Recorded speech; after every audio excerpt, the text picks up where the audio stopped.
We are live now, Susan. We can get started. Okay. So hello, everybody. Happy to see you all here at the Breaking Barriers and Leading Change Woman in the Built World 2.0. It's the first time that we are streaming on this platform, and I'm happy to have all those interesting women here on this platform.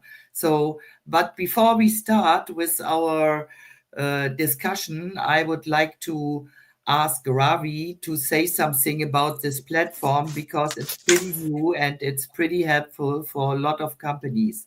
So, Ravi, would like to hear from you what you are going to do with this platform. Excellent, Susan. Thank you so much. It's an honor and privilege to host you all eminent women in this panel today from around the world. I will take not more than 2 minutes to demo you the Women in the Built World community on PropTechBuzz. So let me quickly share the screen here.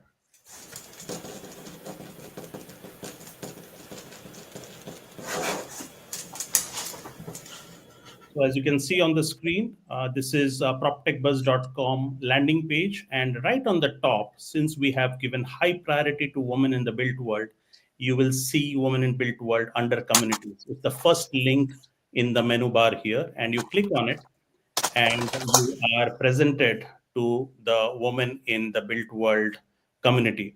As you can see here, we are live streaming this event also in the community. That means all the community members here, there are 117 members here, they will also be able to see the live stream happening inside the community. So tomorrow, as we do more and more webinars, people will be able to see their webinars here as well.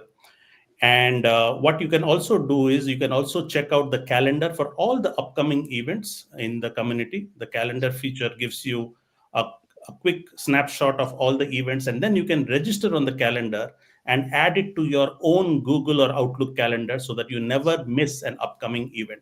And in the future days to come, it will also have courses. We will have lots of other curriculums and courses. We will have women only job boards and offer other services. We will also host demo days that will only be for women founders who are seeking for funding. And in another 3 weeks, our app will also be functional. The app is already there. Please install the app, but it is not functional. It's in private beta and not ready for consumption. But once it's ready, all you will also be able to get access to and have chat. On the right hand side, as you can see, let me quickly go to the home page again of Women in the Built World. As you can see, there is a chat room on the right hand side. This chat room is also available on the mobile as well, so you can have conversations there as well. And every week we introduce all the new members that are joining in the community. As you can see, these are the new members that joined in the last week. We tag them and we welcome them, and we also would like them to introduce themselves in the community so that a very strong and functional community is built around the world. With that, I stop here and I let you take over, Suzanne. Yeah, thank you, Ravi, for this nice platform. And I would like to welcome all the participants which are looking to us now. But I would like to start with the first introduction of the panel because here are ladies from all over the world. And I think it's good to talk about women in work in 2025 and what we can do to bring more productivity into this world's circumstances at the moment. And I would like to beg you to introduce yourself and give us a short overview where are you coming from, what is your current role, and how did you make it to get there? Lucy, you are here on screen, the first one. Would you like to start? Yes, yeah, sure. Thank you. Thank you so much, Susan, for that. Hi, everyone. I'm Lucy Lyons. I'm the co-founder and CEO of a startup called Kestrix. Kestrix is basically like the Google Maps of heat loss. So we commission thermal imaging drone flights, sort of 30 to 60 meters above the built environment. and we map and quantify how heat is escaping from the building fabric or the building envelope. And then we use AI to generate an indicative energy retrofit plan. So you can think of us sort of like the automated energy surveyor or the energy survey from the sky. How did I come to be here? That's a really good question. I've worked in startups my whole career, at every stage. I've been an intern, I've been a sort of founder's associate, I've been a sales leader.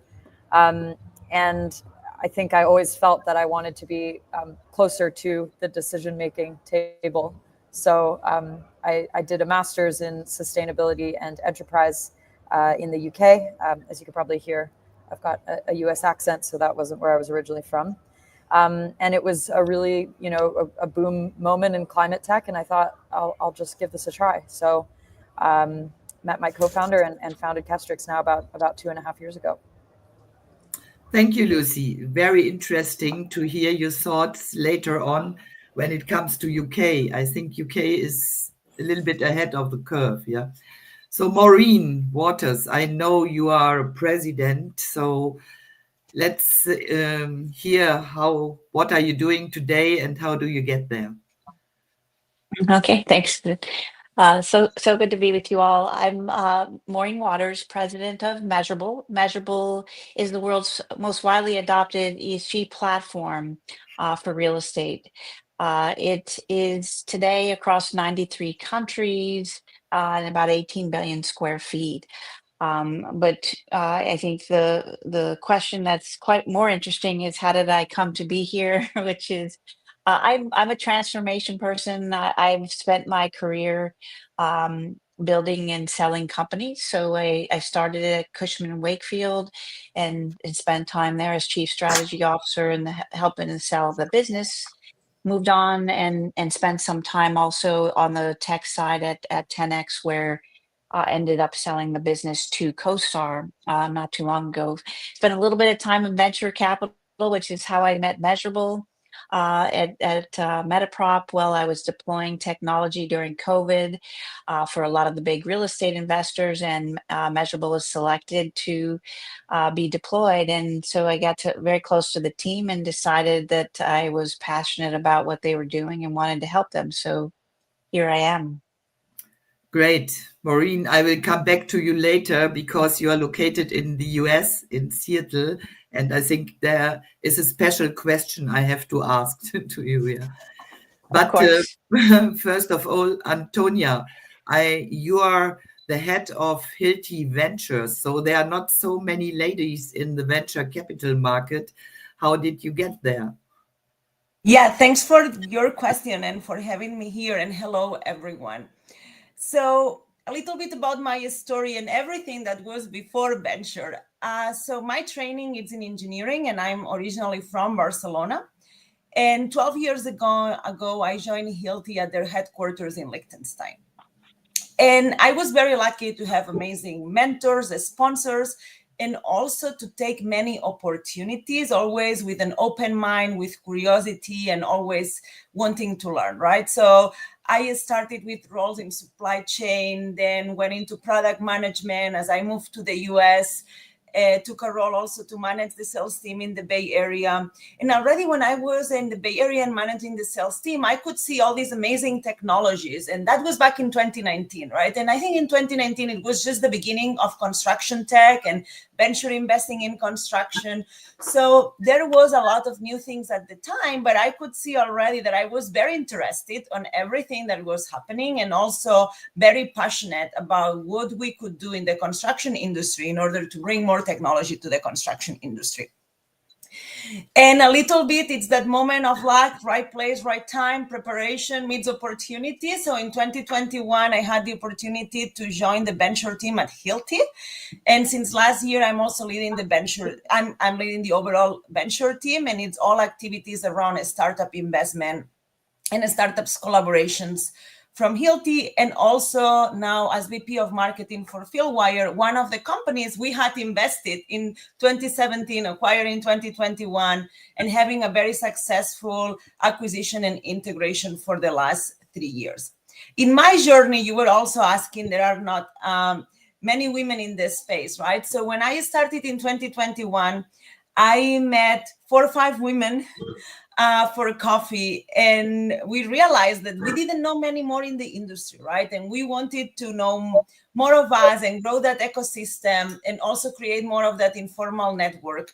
And so we created Women in Construction Tech. And I can share a bit more about later. I know this is only a short introduction, but definitely a lot of activity also to help bring more women into our industry. Great, Antonia. Great to see that you are working in the construction area with so many materials around. So very interesting. But last but not least, Lillian, you are located in East Africa. I think Uganda is your country. So Yes. how are you doing in East Africa? I know you are very prominent in data research and data capturing. Let us know, how do you get there? Oh, well, thank you. I'm glad to be here. So just to talk about data, mainly focusing on real estate. We capture different data from different housing developers and agents. It's been one of the biggest challenges in Uganda and within East Africa. We cannot be able to tell how many numbers of people we have them in statistics, those who are missing, who do not have housing, and those who have housing. But then we also do not know, if someone wanted to invest in housing, how much should they invest? What should they put? Where should they buy? How much should they spend? So we have, it has been a big problem that we are trying to resolve. So with the background of having to be with national housing for nearly 10 to 12 years, it is one of the biggest challenges that we found. And with addressing it, we partnered up with prominent people from Singapore and the US, and these partners have all come to Uganda to help us solve this problem, and they've all invested here a lot of energy. So we are doing that, and we are solving that particular problem, which will eventually lead to healthcare, which hospitals should be there, and then also bring in a lot of investment, but also tackling the part of PropTech alone. Would like to bring in very many investors who can help us solve the problem of housing. How do we construct houses very fast? In Uganda, we still use brick and mortar all through. We don't use any other technology for construction. So that is one of the points, and that is one of the areas that when we're collecting data, we want to find out how can we address this problem? How fast can we house people in Uganda and have them comfortable at a not very expensive rate, but at a very cheap and affordable rate, but also comfortable. Thank you. Yeah, thank you, Lillian. So if you want to hear more about me, just some words. See, my name is Susanna Eickermann-Riepe. I have been with PwC for 30 years. I'm now retired, but it was too boring to sit at home or to do a lot of vacations. So I'm a member of RICS. I'm now the head of the European board at RICS and part of the world board of RICS. So that's one of my most interesting roles at the moment. I'm also heading an institute for social impact and some other things. So for us as women in this world, I think we all have seen a lot of trouble around diversity, or however you would like to name it. I have just seen the Women in Work 2025 report, and they do it now for 12 years, and you can see there is not such a lot of development in all those numbers. So what I have learned, and I would like to ask you this question also, what I have learned during my career is always say yes when there comes an opportunity. Yeah, don't think about it too long. Say yes. You can think about everything afterwards. And I think a lot of women today are thinking too much, yeah, about everything. So just say yes, and then you will have a chance to get a very good role. And I would like to hear from you, yeah, how long or what is your favorite slogan, yeah, to get there when there are offers of new jobs? Maybe Lucy, would you like to start? Yeah, just in terms of reflections on whether women are, yeah, I mean, I think the feeling that I've had in my career is, at first I found myself sort of trying to mimic male leadership that I've seen. Like, I think especially as a young female CEO, I've always thought, oh, I have to be more kind of, cold and more bold and more direct, and but I think interestingly, as I've started to manage a team and have direct reports, and start to build sort of a culture, I've realized that there's so many more feminine traits that make good leaders. And I think particularly in the last year, I've been, somebody really smart gave me the advice to like lean into those feminine traits. Classically more feminine is empathy or being kind, and you don't always want to be like that in the boardroom necessarily, but it goes a really long way when you're in an early stage environment, and you want your team to really feel like they're making progress. I don't know if that's. I also love the advice of saying yes, I guess. Um, yeah, I hope that sort of answers the question. Thank you, Lucy. Maureen, have you also said yes all the time? Yeah, you said Susan, I couldn't agree more. But one thing you said is, "What is your slogan?" Mine has always been the Nike slogan, "Just do it." And so similar to Just Say Yes. Although I also have been very lucky to have opportunities along the way that I've been able to jump into and make something of, as you suggested, Susan. The other thing I would just mention is I've had some really great mentors. And I think mentors are extremely important today. And, as you think about kind of someone that you see that's in a role that you'd like to learn from, and don't be afraid to ask for help, for advice, for mentorship, because I do believe that I am where I am today because I've had some really great mentors.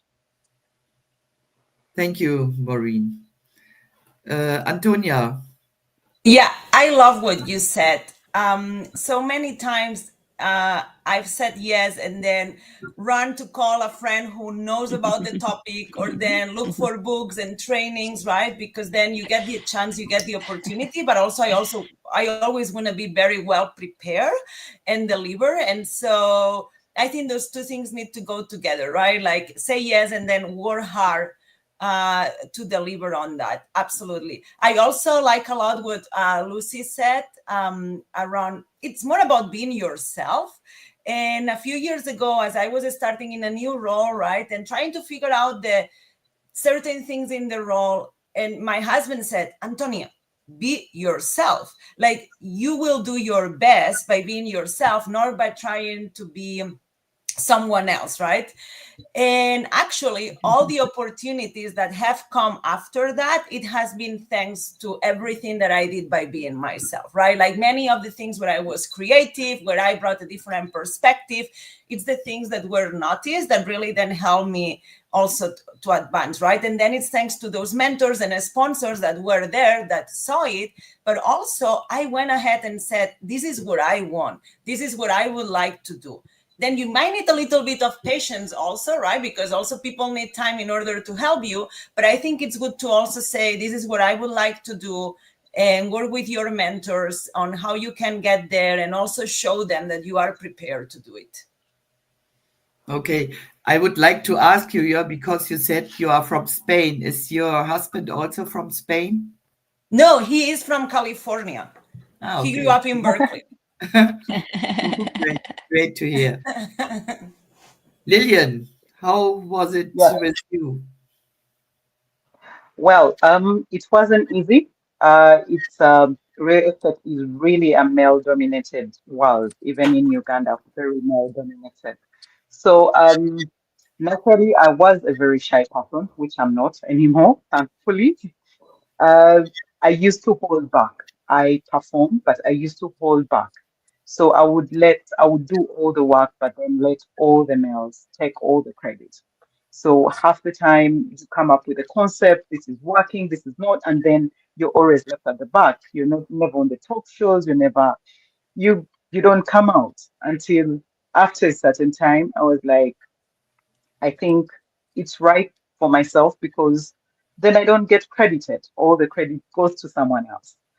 So I started saying yes to talk shows and to speak to different concepts and to also speak my mind. And this has helped me get the different partners. It has helped me travel the world. It has helped me meet different people who have mentored me, who have held my hand to get to this point. Without them, it would be very different. So I think one of my past mentors was Alina Abi, who's in the US, and she told me, you have to come out, and she's a woman. So we always say the women have to support the women, and if you find that one woman who is shy but can perform, even the one who's not, try to hold the hand and let her up. So this has helped me a lot, and it has helped me also succeed in a male dominated world. But I also had to take a few speaking lessons so that I could be less shy to speak and also to get on stage. So that's how I have come. Thank you. Yeah, great, great. So you just said the network is one of the biggest topics, yeah, and the mentors maybe in that network. So also this platform gives us the opportunity, yeah, to network with each other. Can you give us some insights? Which network helps you most? Yeah, is it a mixed network? Is it just a woman network? And how are you participating in those kind of networks? Yeah, because I think we have to act a little bit more on the female participation rate in productivity because that will also help to develop growth. And I think networks could be one of the priority actions we have to create, and we have to help all the female um, people to bring them to the jobs. Yeah. Maybe can I Yeah. start, Lillian, with you? How is your network organized? Um, I look at it in both ways. It's in both different ways. So I my network, there is local network, there is international network, but both female and male. It was hard for the females because sometimes when you come out outspoken, then the females get intimidated. But when you show them that we can work together, then it is easier. But when they see another female succeed, it is also very good. But also the international experience, the international network has helped me a lot. Networking alone and then the exposure alone gives me so much to put on a platform that many people cannot at the end of the day get. So the international networking for me has been very wonderful, and it has brought a lot at my table, and it has helped me bring some of what I have got on my table back home. So international network, both female and male, has been very wonderful and has been very helpful in my career. Thank you. Mhm. Maureen, can I ask you a question? So you definitely have an international, but also a national network, yeah? At the moment, we see a lot of interesting things happening in the US. And how are your networks on these particular question are maybe different? Yeah, over the years, I guess when I started in real estate, it was more important for me to be involved in the crews and NARUs and those true woman networks that were built from the ground up and have been around forever. As I've continued in my career and joined organizations, and you know, like ULI or you know, even events like MIPIM, they all now have their own women networks, right? Whether it's MIPIM ladies or ULI has their own women network. There's a network for women in prop tech as well. So you have to pick and choose, you know, like you obviously you could belong to all of them, but you just won't have the time. So you have to pick and choose carefully where you feel where you feel you have you know, those folks that are going to be you know, someone that can help you from a network perspective, but that are potentially customers or mentors or you know, industry organizations that also support women. So, you know, I think you have to, you know, today you have so many choices, but my view is you go and you experience them, and you experience they each have a little bit of a different culture, and do that, and then come, you know, and then choose those that are reasonable for you to you know, engage with the time that you have. Um, I that's, you know, that's what I would recommend. Do you see a difference in international and national networks? I see a difference in the global networks. I don't, trying to think, do I see the difference between like the US and an international network? Yes, there are some, and they can tend to be, in my opinion, a little more clicky. I think that some of the global networks are easier because like this, you can experience people from all over the world, and everyone has different experiences that you can learn from. It's really, I find it more diverse, more interesting if you can belong to some of the global networks. Um, but there are some that are just regional as well, that have the regional nuances. But you know, I think you're going to learn more from a more global network. Mm. Thank you. Lucy, how, I think I haven't seen your passport, but I think you are the youngest lady in this on this table. How you are building your networks, or what is your priority network?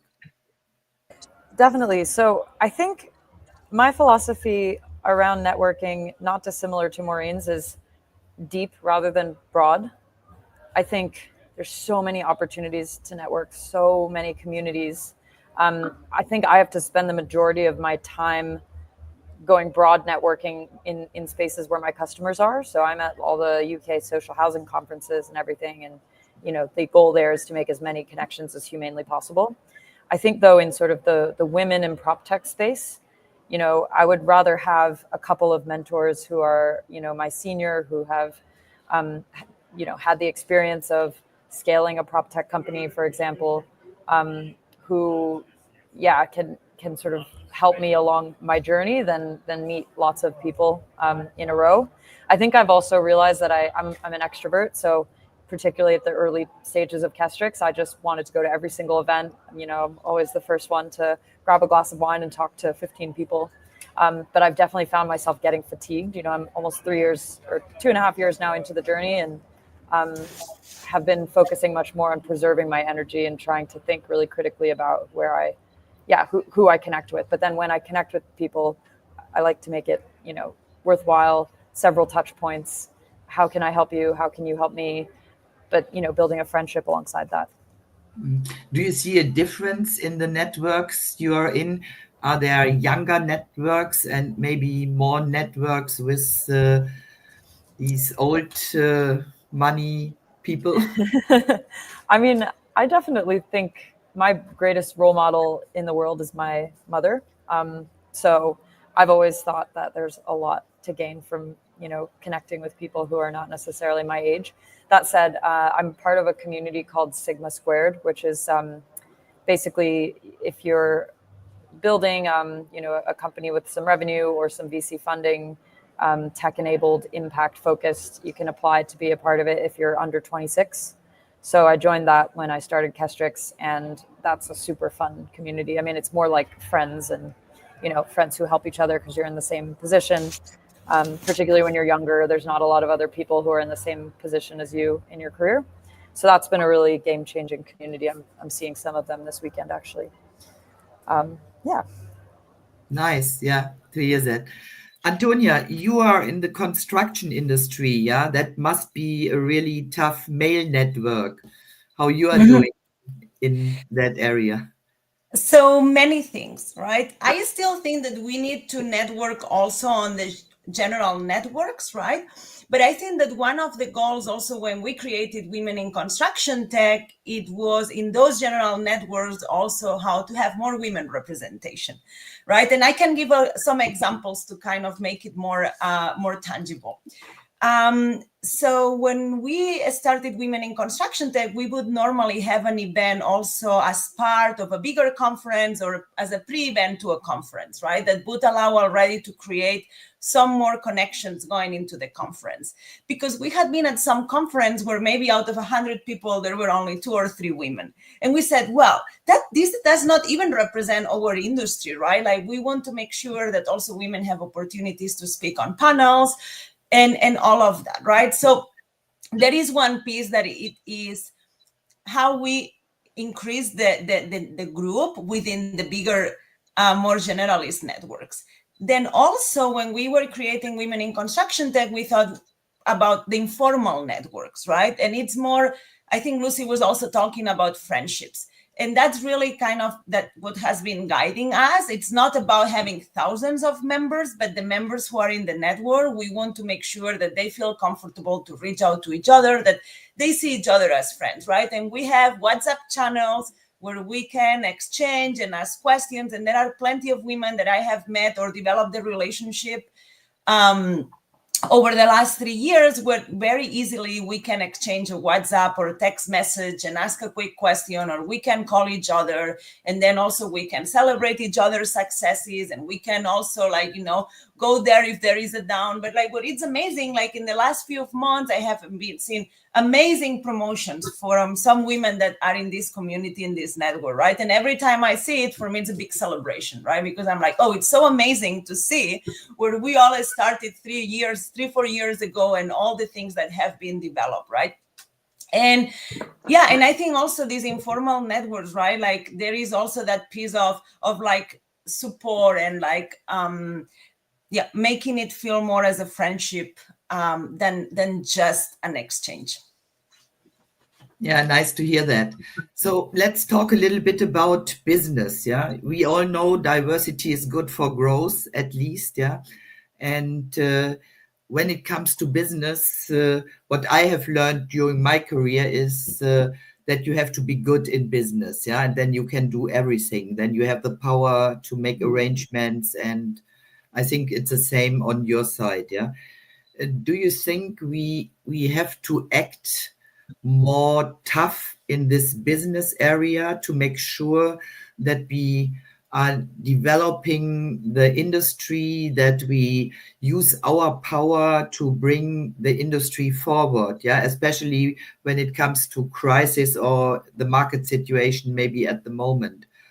So Maureen, can I start with you? Do you think what can we do, to bring more business or more women into business? I think we have to support each other. I find, that we don't do it enough, in my opinion. Again, remember, my background is completely real estate for my entire career in different aspects of it, from venture capital to investment to services and so on, and now just a pure operating role. So, I think it's they've all been predominantly male environments, and what I find is that we should make a true effort in every case to just be supportive of one another. I think it's definitely gotten better from where we started, from when I started in my career, but I still think we have a long way to go to help each other, and I do believe that I can tell you at Measurable, 50. I'm 50% of our team. Is female, and so in the diversity, it's not just women diversity, but diversity across the board, and so I would say it's just making commitments that you know to diversity and sticking to them, because not because you know you have a commitment on a target, but really more because it's a smart business decision, like you said, Susan. Like it you know, there's research, you know, you can read, you can experience it firsthand. When you have a diverse team, you just have a diverse set of thoughts and much better conclusions and outcomes. And so I would say the most important thing I feel is that we go out of our way to help each other, and to really be supportive and be there for your you know colleagues and for those that you might be mentoring or supporting. So it's really truly important. Yeah, thank you. So, Antonia, how is it at Hilti? Yeah, if you want to grow, are you also looking on the female diversity side, looking for ladies for the new head for whatever? Is it a So priority or a target? already more than 10 years ago, the company has had a strategy around bringing in diverse backgrounds, right? Like it has been very much something that the company around the world has wanting to bring diverse backgrounds, but also in terms of nationality, in terms of age, right? Like all the different pieces that we think bring a lot of value, right? Because we know it's good. It's good also to bring all those diverse thoughts for business. So definitely that. I would also say that I can also be very thankful to the many mentors and sponsors I have had at Hilti and at Fieldwire, and also many of them being men, right? And so for me, that also say that they pay attention and that they invested the time, right? And I would like to ask to any men that may be listening, right, to also think about that when they are mentoring and sponsoring, right? Like to think about that. And also, yeah, I think it's very important, right, that we help each other and that we are also willing to teach.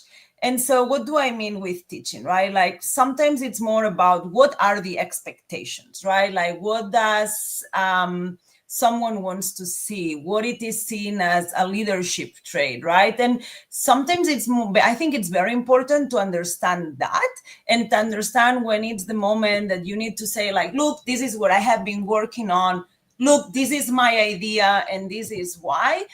And maybe it's one of the things that maybe I had to learn more how to do. And I was lucky that I had some men who encouraged me to do that and who said, hey, maybe you want to speak up more in this situation, right? Or like, yeah, it seems you have great ideas, but someone needs to hear them. And so maybe like that's the other thing where I'm grateful, and I would encourage that needs to continue happening, right? Because I think that you also need to show that leadership, that entrepreneurship, right? And others need to see it also to give you those opportunities and to continue sponsoring you and seeing you as someone who can take the next role or the next project. Yeah. So Lillian, how is it in East Africa? So I think that's also a male culture, yeah, over there. So how you are growing your business? True, it's a male culture, but if you've heard of, I don't know whether I should call it a theory where you say um, an African's eyes are in the hands. We believe by seeing. So you're going to find that everyone would like the practical part of it. I want to see what Lena is doing. I would like to see, I would like to learn and understand because I can't talk about it. I won't understand it because if I haven't practiced it, it becomes very difficult for me to understand. So it is easy for some people, it is very difficult for others. But I think with the, I believe with most of the Africans believe that they need to see for them to be able to perform. It may be different when we get it in the in the different world. And I'll give an example. In Europe, you start practicing what you want or how you're going to become, how to use the computer, how to do carpentry work when you're young. Most of our studies, we do theory. I'll learn carpentry through theory. So I won't know exactly what it does. And it's very hard to put two and two because then we won't have also the tools to perform that. So we've taken on a certain type of training, and also I'm with the Real Estate Institute of East Africa. So there is training. So we help some ladies and also gentlemen, and then connect them to different parts of the country, people who are willing to take up people for training, and then help them with that. So that has also helped me because as these people all get training, I kind of get training. I'm a very fast learner. So sometimes uh, it won't take me much to learn certain things. And I also don't believe that I have to see for me to be able to believe. But well, everyone believes that. So we see and believe, but then we take up a lot of training. But uh, self-study has also helped me. I'm not an IT person, but when I start talking about data, I start talking about IA, uh, you would be you'd be amazed because I've read about it, I've understood. I I've studied with Estonia, and I did digitalization and change mind and transformation, which I'm doing on ground. I'm also teaching people that this can happen. When we talk about AI in Uganda, people hardly know what it is, and we don't have the proper policies or ethics. And that is why, even when it comes to data collection, and when we talk about using AI for data collection, some people are wondering what's happening. I've had to learn, I have had to move away from only real estate and start learning something about agriculture, landscaping, and what happens there. So all this has been self-taught. So I encourage as many people to go on a self-learning journey, but also to reach out to as many people as they can who are willing to teach them and give them a hand in their training. Not everyone gives a condition when they are training you. Some people are just kind enough to give you that. Thank you. Yeah, thank you. Susan, actually, I have that same question for you. You have built an amazing career. What advice do you have? How can women be successful in business? Yeah, so what I've learned is first to say yes, yeah, and then speak up whenever you think something is going wrong. Yeah, you maybe have only something wherever, yeah, in your mind that something is going wrong, then ask for something else in the business. Yeah, you said it just, it's very important to have an idea and to speak up for this career, for this idea, yeah, and for the business around it. And as far as I know, I always speak up. Yeah, they always say, "Oh, I think Susanne has to say something." Yeah, uh, so make yourself visible, make yourself so that you are a nature developer. Yeah, have a strategic view and try to build up a structure which supports your strategy. Yeah, I'm always I have been at PwC. That's a global organization. Yeah. So if the strategy will not fit, they will eat it for breakfast. You have always to make sure that structure and strategy is fitting. Yeah. And you have to find friends for your ideas. And you have to communicate a lot and find a good network. Yeah. But be tough. Yeah. Still follow your thoughts, your ideas, and you will survive and you will be successful. And what I also can say is always discuss your salary. Yeah, for women, I think it's so important to think about what they have when they are retired. Yeah, and we have a model in the world where you know, a lot of men get a lot of money and women get lower salary. So make sure, yeah, that you are very independent also if you are getting older, yeah, and if you when you are retired. I must say, I always said to myself, I would like to buy much shoes as I want, yeah, and that was my driver to get much money, yeah. So find something which helps you to make sure that you are wealthy also when you're getting older, yeah, and that you don't depend on somebody to make this world like you want to drive it, yeah. So that's my personal driver, and I always like to develop things, yeah, and to make sure that I have enough have had enough discussions around that, yeah. But just speak up for what is right, or for what you think what is right, yeah. Then you have a good opportunity, yeah, and also ask others, yeah, what can you do for this community? For example, the men can do a lot, yeah. They can take a lot of the work in the at the household, yeah. For example, they can also open their networks. They can also say all male panel, not with me, and they can also introduce ideas to their colleagues, yeah. So it's not only was what we can do, yeah, it's not only us, it's also what the companies can do, and maybe what your networks can do for you, yeah.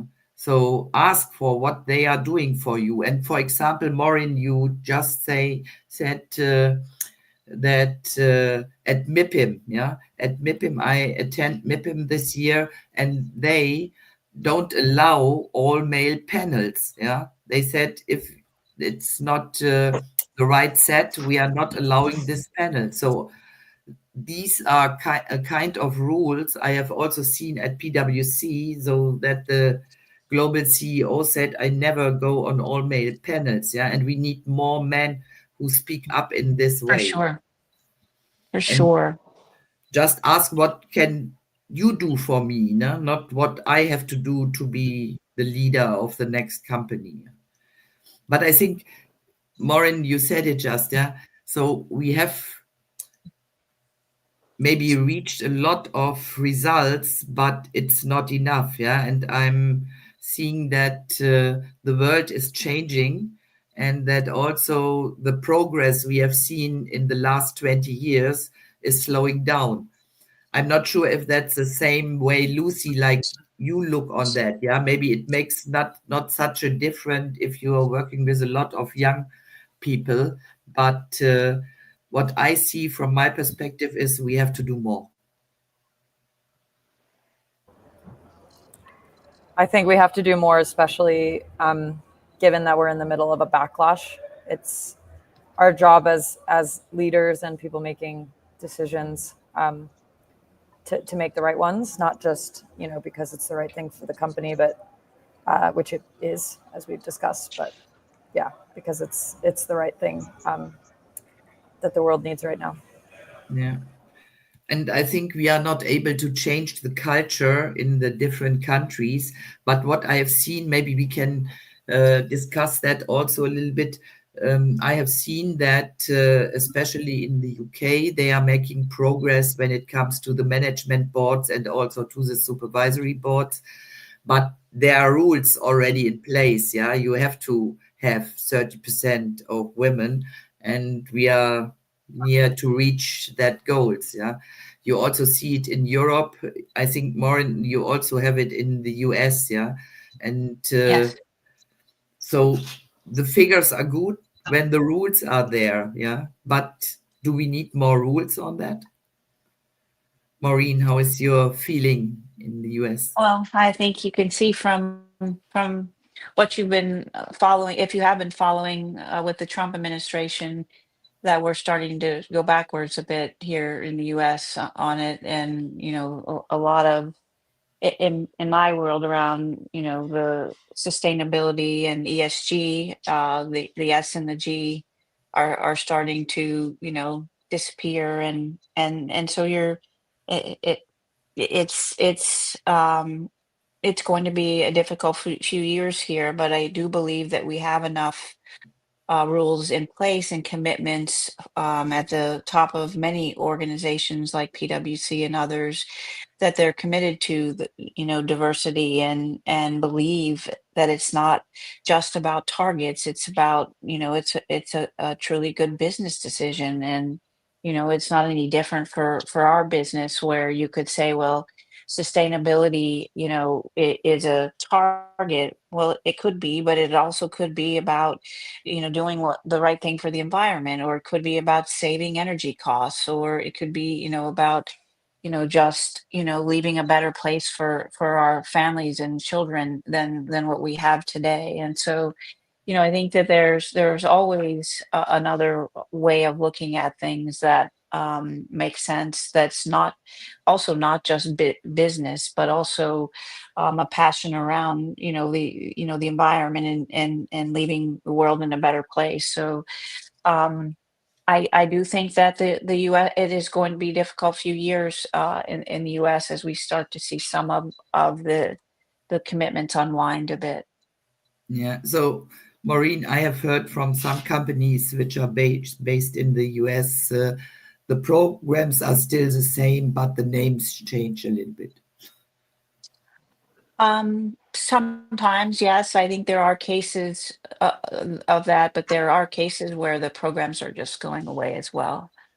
I sit on the board of a nonprofit that had all of its funding pulled from the DOE, the Department of Energy. And so, I think that there is funding that's just being pulled from a lot of the commitments that were made. And so it is certainly there's still private funding around, and plenty of it, but I don't believe I do think that we are going to have an adjustment period here for sure. Yeah, we will follow the numbers. So, Sonia, can I ask you, how do you feel in the European environment? You are in Liechtenstein based, so maybe you have a different view on, do we need more roles? Is more rules? Is everything fixed now? So I work for a company, or the group companies in Liechtenstein. I'm based in the Bay Area in San Francisco. Yeah. Okay. But it's still very connected to Europe. And also I'm from Barcelona.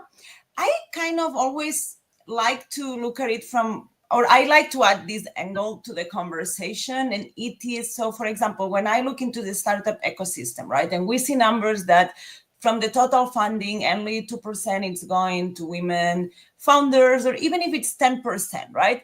When you see that the percentage is so small, I always think, I look at it like a missed opportunity, and how much talent we may not be funding. And that's more kind of the angle and the idea I like always to bring in, to also encourage others as they are distributing funding to startups, and to think also, and okay, everyone is working as hard. Everyone might have similar capabilities, right? So there might be a missed opportunity. Yeah. So we have 5 minutes now. I've seen a lot of questions online, but maybe it's interesting to hear from you. What are your recommendations for the younger people? What should they do? Where should they focus on? Maybe we can do a last round. What are your recommendations in this case? Yeah. So Lucy, can I start with you? Sure. Someone once gave me some really good advice, which was, when you're early in your career, figure out what you're good at and market yourself based on that, and then bring a whole bunch of other great qualities to the work that you do. But yeah, focus on sort of one. It's almost like when you're selling a product, you want to focus on one value proposition. Yeah, I found that really helpful early in my career. Thank you, Lucy. Lillian, what would you like to recommend? Well, in business, or as as a lady, for try the to for the younger people, yeah. yeah, try to focus on moving ahead. Embrace the mistakes you have made. Try to learn from them, and try to move forward. Try to hang on to as many people who are willing to teach you and who can train you in different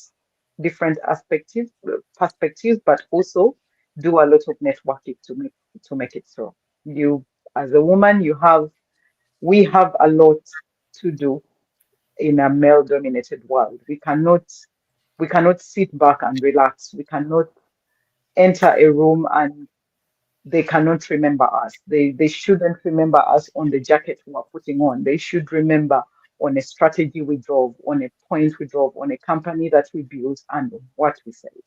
That is what I have to say. Thank you, Lillian. Antonia, what's your recommendation? Yes, I would say what you said at the beginning: say yes, learn, network, and keep moving. And sometimes the career, it's not just a straight line, and maybe you make some learning. So be open to change, and then to identify, think back to Lucy, what you are really good at and what really excites you and where you make a difference. And also surround yourself by like people you admire, and try to see how they did the things right and learn from them. Thank you. Maureen, what's your recommendation? My recommendation is networks matter. And I find myself giving this advice a lot, which is if you ask somebody for an introduction and you send them affordable email, which seems to be the way forward today, right? Make sure you capture that relationship and value it, right? That network matters. And as you start your career and build your career, what becomes very, very important along the way is your network. So value your network from the beginning, work it, keep it close. I think, as I said earlier, mentors matter. Find those people that can help you. It doesn't have to be a woman. It could also be a male that you believe. I believe also of having someone inside the firm you're in that can help you, and progress in the firm, but also outside that can give you objective feedback. And so, you can have 2 or 3 mentors. They're just doing different things, working with you in different ways. And then lastly, give back. It matters. Pay it forward. Really think about those that are helping you and how you can help others. And don't be afraid to really find ways where you can contribute, because that's at the end of the day what makes the world go around. So ask. Don't be afraid to ask for help. Yeah, thank you all. Yeah, so I'm very positive from this discussion today. Yeah, and I would like to summarize. Yeah, find something what's exciting you. Yeah, that's, I think, the first topic, and be sure during your university time you have other thoughts in your mind. Yeah, not only one of us has thought about the career, I think, in the beginning. So you will find it out, yeah, during the time, but find something what's exciting you. Remember, say yes.